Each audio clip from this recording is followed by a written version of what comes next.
Hello and welcome to Book Talk. At Book Talk, we get to have an author come and tell us about their book. And today we have a great guest with us who's going to tell us about something very important in our life, something that we call money. And I don't know whether you've been having issues with money yourself, but our guest today is going to tell us how to do it, how to get it, how to save it, how to avoid debt. And I'm not going to take one more minute because those are very important things that we should already be discussing. So I'm going to welcome our guest today to the show, who is none other than Karen Ford. Welcome to the show, Karen. Hello, how are you? I'm fine. How about you? I'm very well, thank you. Yeah, beautiful. So where are you right now, if we would like to know? I am in the state of West Virginia in the USA. That's beautiful.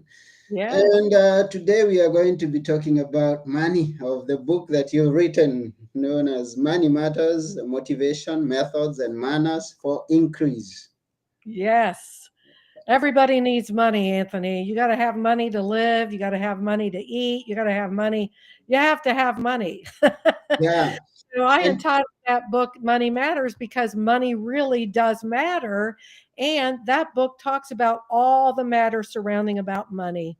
that's beautiful. And it's always a sensitive issue. I mean, as I've encountered it, because it's not something that is always taught in our schools. Money. We are taught about how to cook. We are taught about how to do mathematics, but how to manage every single day with our money. I mean, it's not something that is paid much Right. interest on. That's right. Mm-hmm. Yeah. You Mm. know, the number one way really to control your money and your finances is the word budget. Okay. A lot of times people don't like that word. They treat it as if it's a curse word, but it really isn't because it puts you in the driver's seat with your money. Yeah. If people that don't budget have no control over their money, and they're the kind of people that you have so much money in your pocket or your wallet at the beginning of the week, and if you don't budget at the end of the week, you look in your pocket or wallet and think, what happened to all that money that was in there? Well, chances are you're probably not budgeting, because if you budget, you Mm-hmm. know exactly where it's going. Yeah, and when you don't budget, it will always find its way out. I don't know how it does that. That's why they call it currency, Yeah. because it's like a river current. It's always moving, and it will leave you if you let it. And that's wonderful to know. So that's why they call it the current the Current. currency. It's It's a it's current. moving. Ooh, yes. Interesting. And then for those of people who may not know that you are a master financial coach, tell us a bit more about yourself, or where you, I mean, where you were born, if that's where you're living Sure. already, how you grew up, a bit about the way Okay. and your experience with money as you're growing up and as you started. Sure. Yeah. I'm one of 7 children, so with my mom and dad in the house, there were 9 of us. We didn't have a lot of the extras. I mean, I know today some kids have their own iPhone, their own iPad, their own computer. If we were growing up today like we were then, I would not have any of that. So we just didn't have all of the bells and the whistles and the extras like that other kids have today. Mm-hmm. Um, but one thing that our dad taught us was, you're going to go to work. So, he taught us you go to work. I had a little TV guide route as a child. My brothers had newspaper routes. And anyway, he taught us the value of money. And if you want something, you need to work hard for it and make money. Mm-hmm. I did become a registered nurse, but I don't practice as a nurse now. And I know that some people are thinking, wow, how did you go from being a nurse to a financial coach? And I actually had a friend of mine tell me about 7 or 8 years ago. He said, Karen, you're really good with money and numbers. I think you ought to get some more training. So Mm-hmm. I did, and I fell in love with it.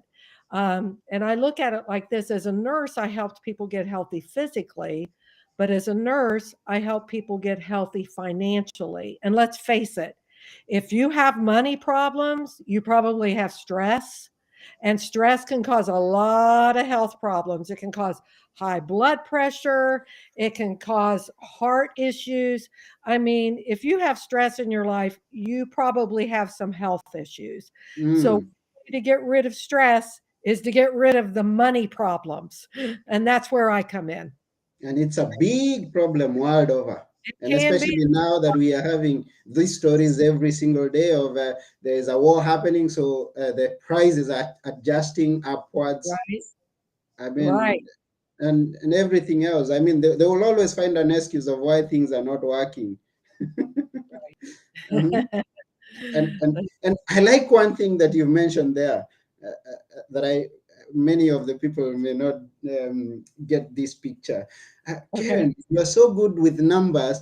I think you should get more education on it. No, Yeah.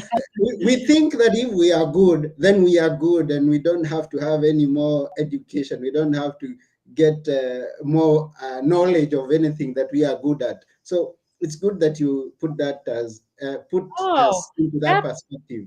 absolutely. I mean, Mhm. we're never all that, and a bag of chips. I mean, we never come to a place where we know everything. Yeah. So, knowledge increases. So Hmm. I know what I know, but I don't know what you know, so I'm gonna listen to you. Hmm. So, people need to, and it's very easy. I mean, the internet has made it very easy to learn. You can listen to wonderful podcasts like this, Hmm. radio station, read some books. I have 4 books. There's lots of ways where you can educate yourself, and it doesn't have to be very expensive. Hmm. So, we never outgrow our learning. We can always learn and grow Hmm. in whatever it is that we need to. Yeah, yeah, it's good. And it's good that we have authors like you who bring us the information and the knowledge that we need to acquire. So, Oh, well, thank you. and I'm curious, and maybe the listener is also curious. What are the other books? Oh, well, the first one I ever wrote, the title is way too long. It's called 31 Days to a Greater Understanding of Money. But if you Nice. type in Money Matters, Karen Ford on Amazon, all my books are on Amazon. The other books will show up as well. But the 31 Days book is a 31-day devotional. Hmm. And actually, you can read a chapter a day. It only takes you probably less than 5 minutes. It's a good way to start off your day. Hmm. Another book I wrote was Money Nuggets, and it's got great quotes in it, makes you think about money a little differently.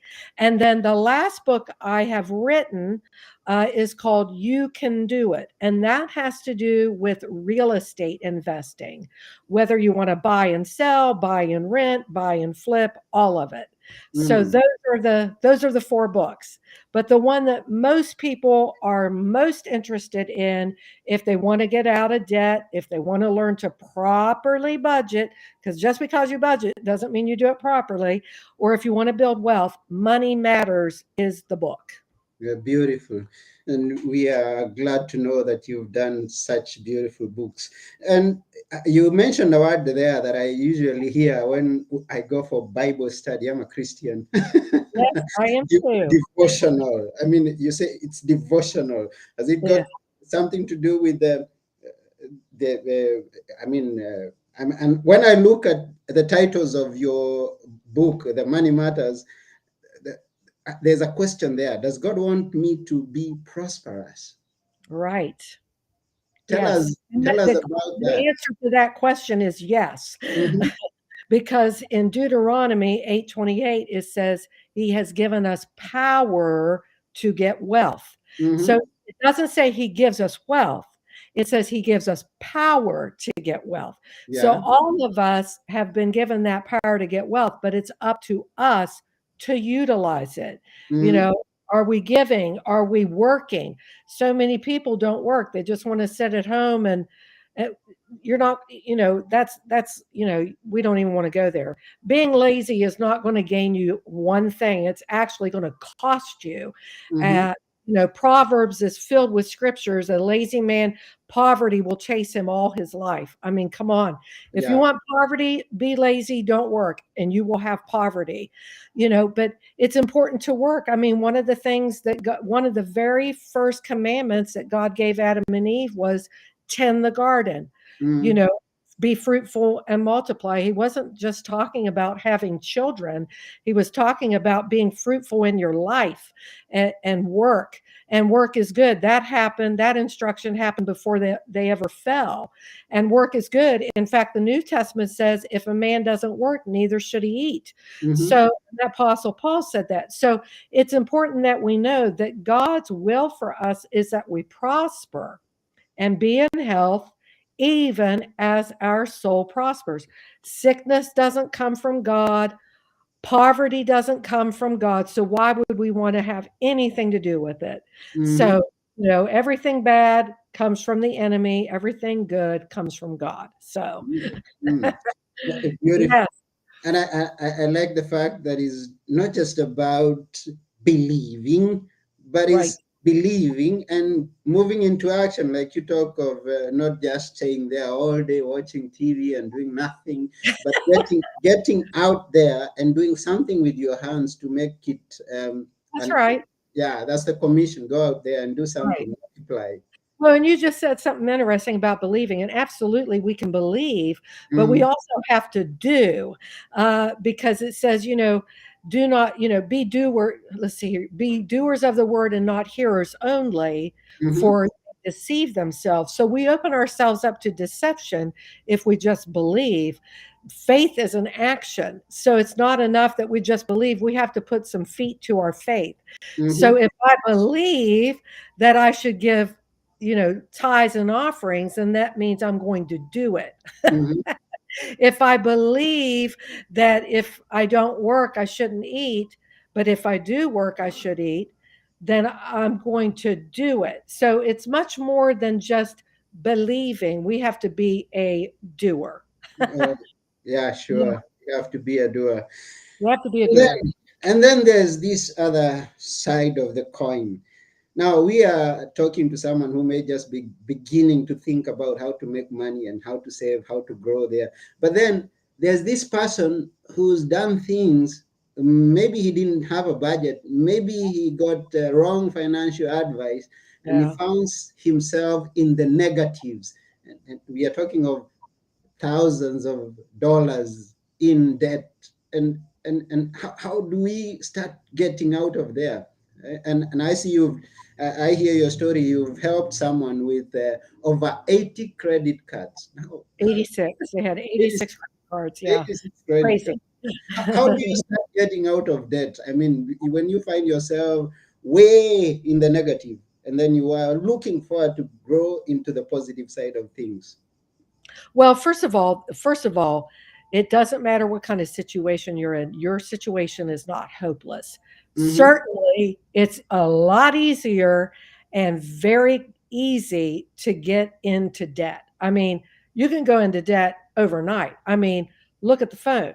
You can purchase things in a moment's notice. You can go into thousands of dollars into debt Mm-hmm. just using your phone. So it's very easy and quick to get into debt. Now, unfortunately, you may be able to get into debt overnight, but you're probably not going to get out of debt overnight. So you have to exercise some patience. Mm-hmm. But I will say this, if you got into debt, you can certainly get out of debt. And I teach what's called the debt snowball approach, where you list your debts from smallest to largest on a piece of paper. And Mm-hmm. let's say your smallest debt is $50 and your payment is $25 a month. Well, in 2 months, that debt's gone, right?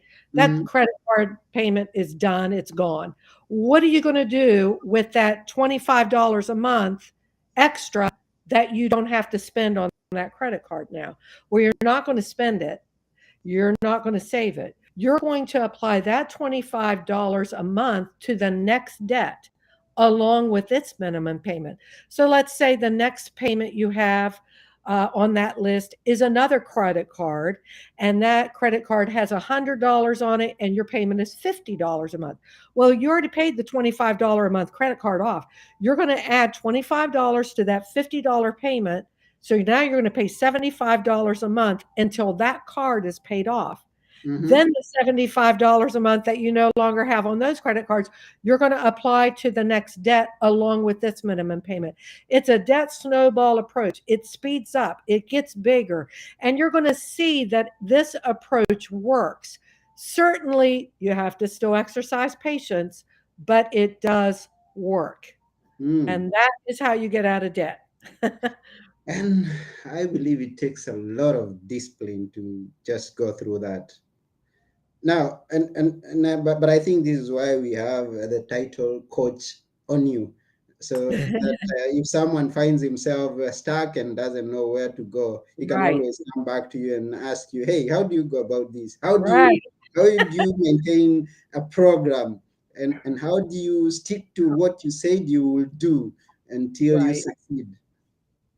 That's right. Hmm. Hmm.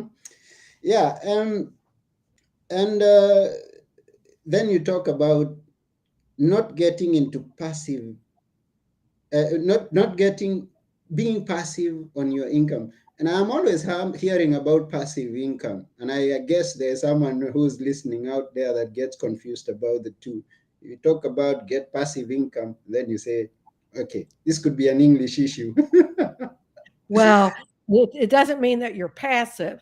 Excuse me. Active income is where you're actively working Yeah. with money.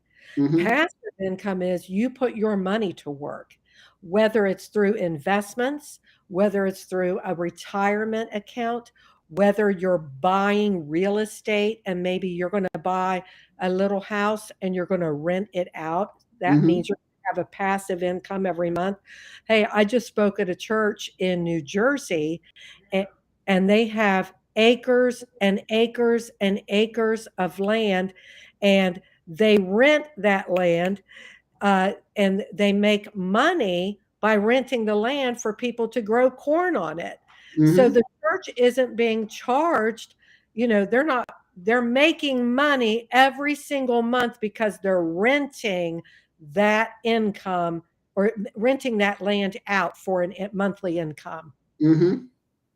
Yes. Yeah, so That's as passive income. yes, and when you say now don't be passive about your income, now this is don't yeah, be active about That's getting right.